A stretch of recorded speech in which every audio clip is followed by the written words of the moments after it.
دو مشرف جہانگیر سمنانی رضی اللہ تبارک و تعالی عنہ اور شہنشاہ ہفت اقلیم تاج الملت والدین تاج الاولیاء حضور سیدی سرکار بابا تاج الدین رحمت اللہ تعالی علیہ، ان دونوں اللہ کے برگزیدہ بندوں اور حضور کے دو شہزادوں اور ہماری عقیدتوں کے دو مراکز، ان کی بارگاہ میں خراج عقیدت پیش کرنے کے لیے انعقاد پذیر ہے۔ ہر دو ہستیوں کی سیرت اگر بیان کی جائے تو یقیناً دو الگ الگ اجلاس کی ضرورت ہے، لیکن 1 گھنٹے کی مدت میں میں کوشش کروں گا کہ جس پر جتنی گفتگو اللہ کی توفیق سے ہو سکے وہ آپ کی خدمت میں رکھیں۔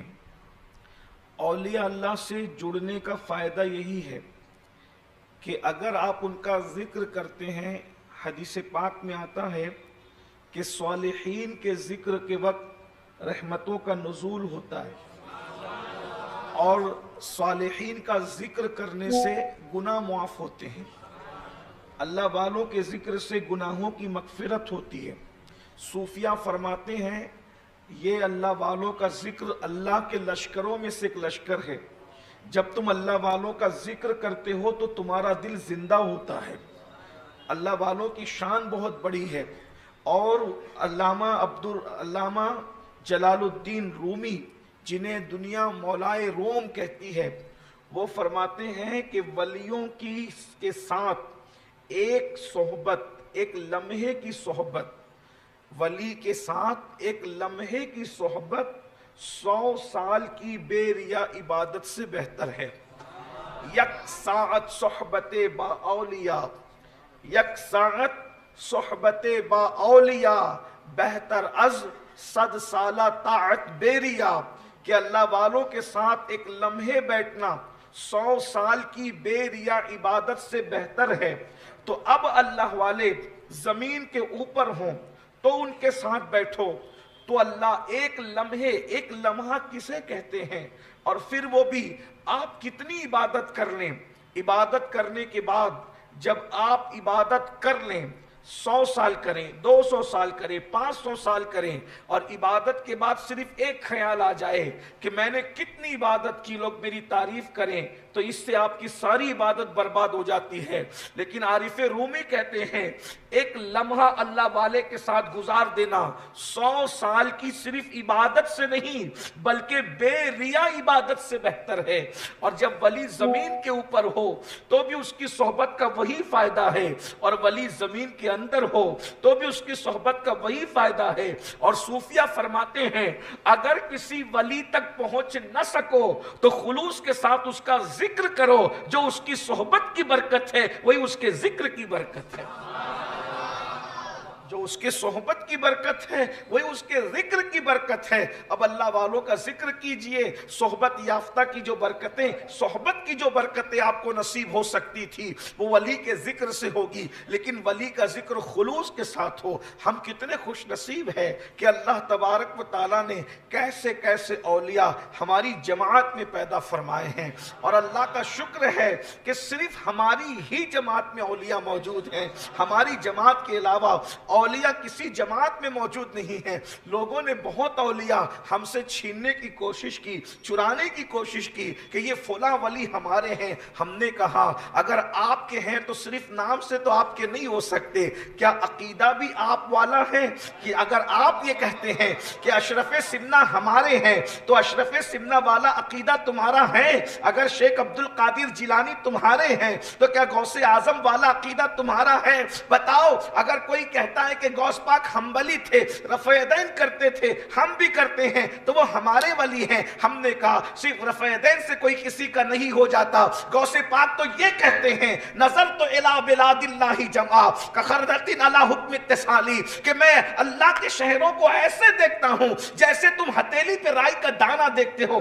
یہ نہیں فرمایا غوث پاک نے کہ میں دنیا کے شہروں کو دیکھتا ہوں۔ اگر کہتے دنیا کے شہروں کو دیکھتا ہوں تو ہم سمجھ جاتے دلی دیکھ رہے رہے ہیں, ممبئی دیکھ رہے ہیں, لاہور دیکھ رہے ہیں, نیو یارک دیکھ رہے ہیں, یہ دیکھ رہے ہیں, وہ دیکھ رہے ہیں, یا اس زمانے کے یا اس زمانے کے شہر دیکھ رہے ہیں. لیکن غوث پاک نے کیا کہا؟ میں اللہ کے شہروں کو دیکھتا ہوں. ارے دنیا کا شہر نہیں کہا, اللہ کا شہر کہا. اور اللہ کے شہر کیا ہے؟ ذرے ذرے میں اللہ کے شہر بسے ہیں, تارے تارے میں اللہ کے شہر بسے ہیں, سیاروں میں اللہ کے شہر بسے ہیں. لوگ گیلیکسی پر, نظام گیلیکسی پر جو ہے وہ تحقیق کر رہے اور بتا رہے ہیں کہ یہ دنیا بہت چھوٹی ہے ان سیاروں کے سامنے جو سیاروں کی کائنات ہے. تو پتا چلا ابھی تم دنیا کی حدوں سے باہر نہیں نکلے ہو.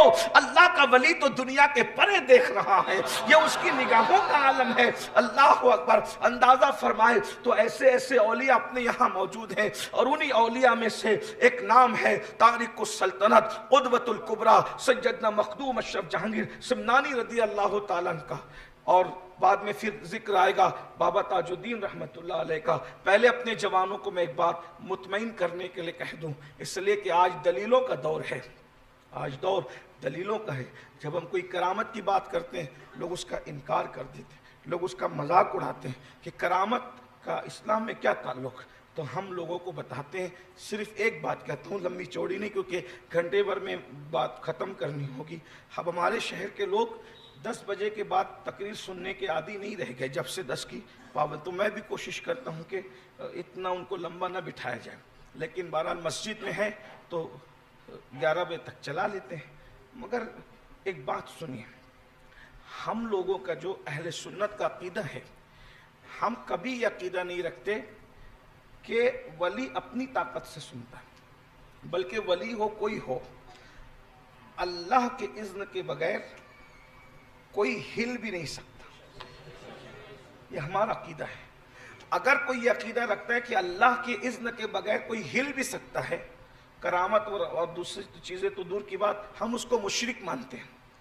ہم کہتے ہیں جتنے بھی لوگ ہیں, اللہ کے جتنے بندے ہیں, سب اللہ کے بندے ہیں, اور وہ اللہ کی مرضی کے بغیر, اللہ کی مرضی کے بغیر کوئی کچھ نہیں کر سکتا. کوئی بندہ ہو, اللہ کا کوئی بندہ ہو, درخت کا پتا ہے نا, اس کو بھی کوئی اللہ کا بندہ اللہ کی مرضی کے بغیر توڑ نہیں سکتا. ٹھیک ہے, یہ بات میں ہمارا عقیدہ اہل سنت کا. یعنی اپنی جگہ سے کوئی اگر حرکت بھی کر رہا ہے تو وہ بے اذن اللہ کر رہا ہے, اللہ کے اذن سے کر رہا ہے. اب اتنی بات سمجھ میں آ گئی آپ کی؟ اب اگر اللہ کسی کو دکھانا چاہے, اللہ اگر کسی کو دکھانا چاہے تو وہ پوری کائنات دکھا دے. اللہ ہے, اللہ جس کو دکھانا چاہے, اللہ جس کو سنانا چاہے اس کو پوری کائنات سنا دے, ہے نا. کیونکہ اللہ جس پر توجہ کر دے پھر وہ بہت سنتا ہے, بہت دیکھتا ہے. پھر وہ اللہ اس کو جہاں پہنچانا چاہتا ہے وہ پہنچ بھی جاتا ہے, وہ جہاں بھیجتا ہے وہ اللہ کے اذن سے مدد بھی کرتا ہے, امداد بھی. یہ ہمارا عقیدہ ہے. اب لوگ کہتے ہیں یہ قرآن میں کہاں ہے کہ بہت دور سے کوئی دیکھ سکتا ہے. میں نے کہا اللہ اگر دکھانا چاہیں تو سورۃ النمل میں ہے کہ ایک چونٹی تھی, بلکہ اس سورت کا نام نمل اسی لیے کہ عربی میں نمل چونٹی کو کہتے ہیں. چونٹی کے نام پہ قرآن کی پوری سورت ہے, سورۃ النمل, چونٹی والی سورت. یہ بھی قرآن کا معجزہ ہے. جب سورتوں کے نام رکھے جاتے ہیں تو پھر کبھی بقرہ ہے, سورۃ البقرہ ہے, کبھی سورۃ الانعام ہے. کیا ہے یہ؟ بقرہ مطلب گائے, انعام مطلب جانور. یہ سورتوں کے نام ہے. اور سورتوں کے نام, سورۃ النجم یہ بھی نام ہے, سورہ یوسف یہ بھی نام ہے, سورۃ المحمد یہ بھی نام ہے, سورۃ الاخلاص یہ بھی نام ہے. یعنی اتنے آسان رکھے کہ جانوروں کے نام پہ بھی رکھے, اتنے آسان رکھے کہ انسانوں کے نام پہ بھی رکھے, اتنے آسان رکھے تاروں کے نام پہ بھی رکھے. لیکن کوئی یہ نہ کہہ دے کہ جانور اور انسان کے نام پہ صورتیں رکھ لی, مکڑی کے نام پہ سورت, سورہ عنکبوت, مکڑی کے نام پہ سورت کا نام رکھا. لیکن جب کوئی اپنی دیر ہوشیاری اور بکراتی کرنے آئے تو پھر سورت کا نام رکھا سورہ نون. اب بتا کیا ترجمہ ہوگا؟ جب تیری عقل کے مطابق بات کی تو بقرہ والی سورت سنا دی, تیری عقل کے مطابق بات کی تو سورۃ الانعام کہہ دیا, تیری عقل کے مطابق بات کی تو عنکبوت اور نمل کہہ دیا. لیکن جب اپنی شان کے مطابق بات کی تو سورہ نون والقلم. بتائیے کیا ہوا؟ تو یہ اللہ کی شان ہے۔ پتہ چلا جب اپنی شان کے مطابق بات کرتے ہیں تو نون والقلم کہتے ہیں، اپنی شان کے مطابق بات کرتے تو الف لام را کہتے ہیں، جب اپنی شان کے مطابق بات کرتے تو الف لام میم کہتے ہیں، جب اپنی شان کے مطابق بات کرتے تو کاف ہا یا عین صاد کہتے ہیں، تاکہ جبریل بھی سمجھ نہیں پاتے۔ اور جب تمہاری حیثیت کے مطابق بات کرتے ہیں عنکبوت، چونٹی، کوا سب پھر بیان کرنے لگتے ہیں تاکہ تمہیں سمجھ میں آئے۔ تو قرآن میں ایک سورت ہے، اس کا نام سورت النمل ہے، اس میں واقعہ ہے کہ تین میل دور کے فاصلے سے، کتنا؟ 3 میل، اگر محتاط اندازے کے مطابق اگر آج سے اس کا ایک حساب لگایا جائے تو تقریباً 4.5 کلومیٹر، 3 میل مطلب کم و بیش 4.5 کلومیٹر دور سے چونٹی نے سلیمان علیہ السلام کا لشکر دیکھ لیا، اور دیکھ کر اپنی برادری میں کہتی ہے اے چونٹیوں اپنی اپنی بلوں میں گھس جاؤ، کہیں ایسا نہ ہو کہ لاشعوری طور پر لشکر سلیمان تمہیں کچل دے۔ میں پوچھتا ہوں چونٹی نے لشکر سلیمان کتنی دور سے دیکھا؟ 4.5 کلومیٹر، 3 میل کے فاصلے سے دیکھا، اور اپنی جو ہے وہ گفتگو کے اندر چونٹیوں کو کہا اندر چلی جاؤ۔ لیکن چونٹی تھی مگر کیا ادب تھا اس کے پاس، کیا کہا کہ ایسا نہ ہو کہ لاشعوری طور پر، یعنی جان بوجھ کر نبی کا لشکر تمہیں نہیں کچلے گا، وہ لاشعوری طور پر، کیونکہ جو نبی کا ساتھی ہوتا ہے وہ چونٹیوں پہ بھی ظلم نہیں کرتا۔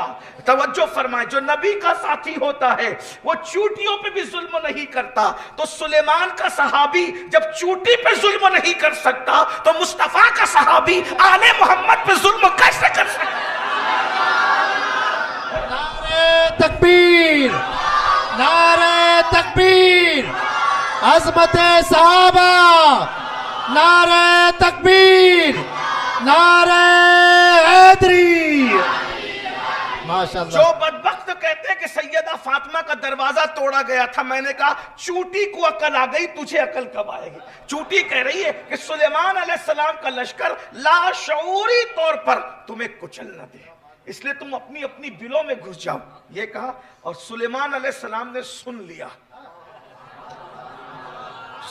اور سلیمان مسکرا پڑے، فتبسم، قرآن کہتے سلیمان نے تبسم کیا، مسکرایا، کس کی بات سن کے؟ چونٹی کی۔ سلیمان علیہ السلام نے سنا، اس پر ہمیں تعجب ہی نہیں ہے کیونکہ اللہ کے نبی ہیں۔